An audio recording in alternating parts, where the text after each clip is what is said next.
Suatu ketika saya memutuskan untuk detox dari media sosial selama beberapa minggu dan saya mengisi kekosongan itu dengan banyak merenung.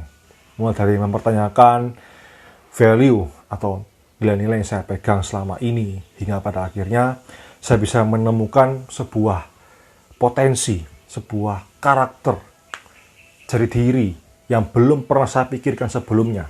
Sehingga pada saat akhir masa di mana saya merenung, akhirnya saya menemukan kembali nilai-nilai baru yang bisa menjadi pedoman dalam hidup saya, sekaligus mempertegas apa yang menjadi nilai yang saya pegang selama ini. Dan juga saya menemukan kembali sebuah karakter, potensi, jati diri, cita diri yang baru yang sekali lagi belum saya pernah pikirkan sebelumnya. Itulah yang disebut reinvent, yaitu sebuah kondisi di mana kita menemukan kembali apa yang sebenarnya menjadi potensi dalam diri kita, apa yang sebenarnya menjadi karakter dalam diri kita yang belum pernah kita pikirkan sebelumnya. Potensi terdalam kita, citra diri dan jati diri yang belum pernah kita pikirkan sebelumnya. Dan ada satu lagi yang namanya repurposing, yaitu suatu kondisi di mana kita mendesain ulang apa yang sebenarnya yang paling penting dalam hidup kita, apa yang sebenarnya menjadi tujuan dalam hidup kita. Saya ajukan 3 pertanyaan sebagai bahan perenungan untuk reinventing and repurposing. Semoga juga bisa jadi manfaat ya buat teman-teman. Nomor 1 adalah apa yang sebenarnya yang paling penting dalam hidup kita. Kesalahan dari banyak orang adalah mereka tidak pernah memutuskan apa yang sebenarnya paling penting dalam hidupnya. Sehingga mereka tidak kunjung mendapatkan apapun yang mereka inginkan dalam hidupnya. Karena mereka beranggapan bahwa semua hal yang dikerjakan adalah penting. Saya mendapatkan satu pepatah yang mengatakan bahwa ketika seseorang merasa bahwa semua hal yang dikerjakan adalah penting, maka sebenarnya apa yang dikerjakan itu tidak penting. Lalu bagaimana kalau misalkan kita punya beberapa hal yang penting dalam hidup? Kita bisa kasih prioritas. Ya, bintang 5 itu adalah yang paling penting, sampai bintang 1 itu yang tidak penting. Nah, bintang 5 ini kita kasih beberapa ya, kasih 5A, 5B, 5C, dan lain sebagainya. Yang kedua adalah apa yang sebenarnya yang membuat hidup kita bergairah. Hidup kita terasa bergairah kalau kita menemukan sesuatu atau aktivitas tertentu yang membuat diri kita terisi penuh.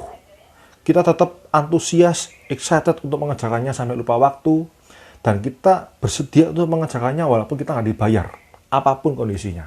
Saya belajar dari Gita Wirjawan, seorang pengusaha dan juga mantan Menteri Perdagangan. Beliau mengatakan bahwa kita harus punya satu passion, ya, satu kegiatan yang bertolak belakang dari apa yang bisa kita kerjakan. Supaya apa? Supaya kita bisa punya multidimensi. Kita bisa jadi pribadi yang divergent dan kita bisa melihat blind spot dalam diri kita. Cari sesuatu yang bertolak belakang dengan apa yang kita sudah kuasai. Seperti kalau Tommy atau Johan gitu, dia majornya dulu computer science. Kalau ditanya hobinya apa? Coding, Pak. Ya, sama aja bohong.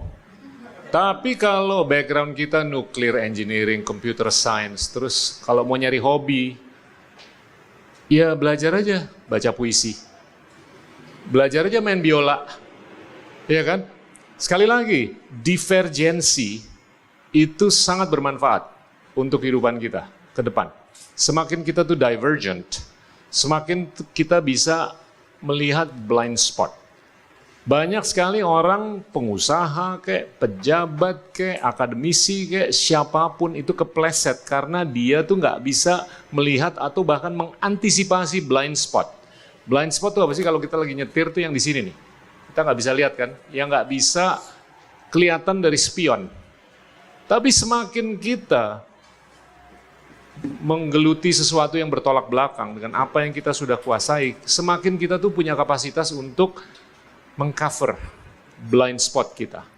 Dan semakin kita bisa antisipatif ke depan untuk memitigasi resiko. Nah, anak-anak muda sekarang tuh kalau menurut saya terlalu terjerumus dengan satu dimensi, bukan multidimensi. semakin kalian bisa memultidimensikan diri, kalau menurut saya itu akan lebih membuat kalian tuh broad based, broad minded, dan lebih antifragil. Yang ketiga adalah ingin menjadi seperti apa dalam hidup kita di masa depan. Saya baca dari Robert T. Kiyosaki dalam bukunya berjudul Second Chance. Robert Kiyosaki mengajarkan bahwa kalau kita ingin mendapatkan apa yang kita inginkan, itu kita harus terlebih dahulu mengetahui kita ingin menjadi seperti apa. Lalu melakukan apa yang diperlukan untuk mendapatkan apa yang kita inginkan, barulah kita bisa dan layak untuk mendapatkan apapun yang kita inginkan dalam hidup.